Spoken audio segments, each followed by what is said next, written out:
பண்றோம்ல அது பேர் என்ன? நோட்ல எழுதி போடுங்க. அதுக்கு ஒரு பேர் இருக்கு. அதுக்கு இத்தனை கவுண்ட் தான் இருக்கணும் அப்படின்னு இருக்கு. அது பேர் என்ன? சொல்லுங்க. நீங்க சொல்லுங்க கார்த்திகா. சொல்லுங்க. நீங்க சொல்லுங்க யுவஸ்ரீ. நீங்க சொல்லுங்க. சத்துருசம் 4. எத்தனை?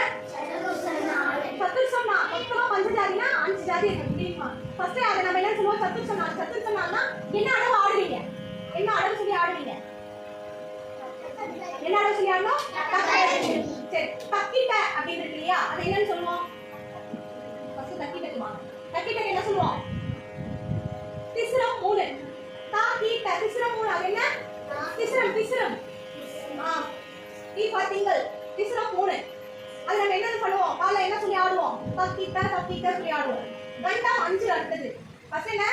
சத்துருசம் 4, திஸ்ரம் 3, அதுக்கு அடுத்தது கண்டம் 5. கண்டம் 5னா என்ன ஆடணும்? நீங்க சொல்லுங்க யோசி. மண்டே அப்படிங்கிறோம். நீ சொல்லு. ஏன்னா கரெக்டா அப்பதான் உனக்கு தான் புரியுதுன்றது இப்பதான் தெரியுது. உனக்கு புரியுதியா?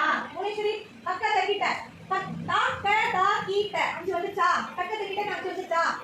தம்பி கண்டம் 5னா என்ன சொல்லணும்? சத்தமா தக்க. சரி, இதுக்கு அடுத்தது நீங்க